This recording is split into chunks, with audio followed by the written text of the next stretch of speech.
جب بابا جی کا وصال ہوا اور بابا جی کے چہلم پر امیر محترم نے جو ہمارا معاہدہ فرانس کے خلاف حکومت وقت کے ساتھ تھا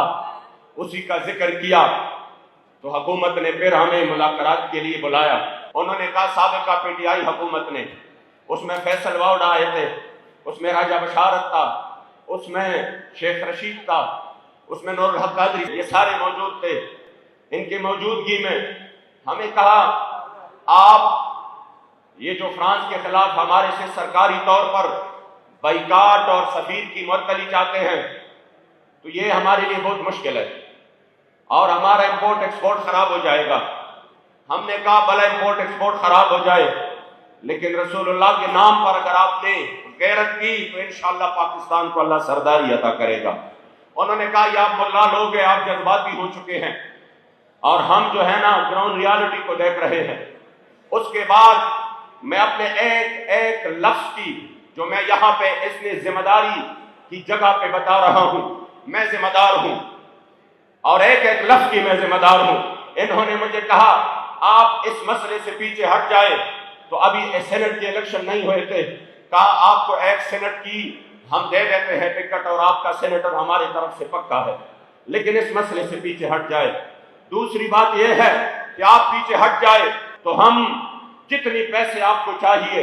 آن دا اسپاٹ ہم موقع پر آپ کو دینے کے لیے تیار ہیں، تاکہ یہ اس وجہ سے نہیں کہ ہم آپ کے نظریات کو خرید رہے ہیں، اس وجہ سے کہ آپ اچھے لوگ ہیں، آپ دین کی خدمت کریں، مساجد کو دے، شہداء کو دے۔ تیسری بات کہ ہم آپ کو، مجھے اور کچھ اراکین شورا کو وہ بلو پاسپورٹ دیں گے، آپ چلے جائے، فرانس چلے جائے، سعودیہ چلے جائے، فلاں جگہ یو کے چلے جائے، اور اس لیے کہ آپ دین کی خدمت کریں، ادھر یہ پیغام پہنچائیں۔ اور چوتھی ہے کہ آئندہ کے لیے جو بھی قومی اور صوبائی سیٹ پر آپ ہمیں بتائیں اور منشن کریں، ہم اس کو چھوڑنے کے لیے تیار ہیں۔ یہ آپ کے ہو گئے، لیکن آپ اس بات سے پیچھے ہٹ جائیں، ہمارے اوقات ہی نہیں ہے، ہماری اوقات نہیں ہے کہ ہم ان کے سامنے آنکھیں دکھا سکیں۔ جب یہ بات ہو گئی تو میں نے کھل کے کہا بغیر کسی زیادہ سوچ بچار کے، میں نے کہا آپ ہمارے سودا اس وجہ سے نہیں کر سکتے کہ ویل چیئر والے بابے نے ہمارا سودا حضور کی دربار میں وہ کر چکے ہیں۔ انہوں نے کہا نہیں تم اپنے امیر سے بات کرو، کہہ رہے چلو ہم امیر محترم کا نام لیا، حضرت قبلہ حافظ صاحب بھائی سے ملنا چاہتے ہیں۔ میں نے کہا بات تو یہی ہے، کہہ رہے تعزیت کرنا چاہتے ہیں۔ میں نے کہا ٹھیک ہے۔ وہ سارا وفد آیا مرکز اور مسجد رحمت للعالمین کے کمرے میں بیٹھ گئے، بابا جی کی زیارت کی، تعزیت کی، تو چلتے چلتے کہا کہ امیر صاحب ہم نے تو ان کو 3 دن سے مسلسل منتیں کر رہے ہیں، ہمیں کچھ تو دے کر رخصت کرے۔ واللہ آپ کو اس نوجوان پر اللہ کریم نے ان کو اتنی صلاحیت عطا کی ہے، فخر ہوگا ہمیشہ کے لیے، ہمیں اپنے امیر اور قیادت پر فخر رہے گا۔ کہا کہ ہم کم از کم 4 باتیں اتنے بڑے بڑے ایک تو مان جائے۔ جب یہ باتیں ہوئی تو میں نے کہا چلو آپ بات سامنے کرے، تو کہا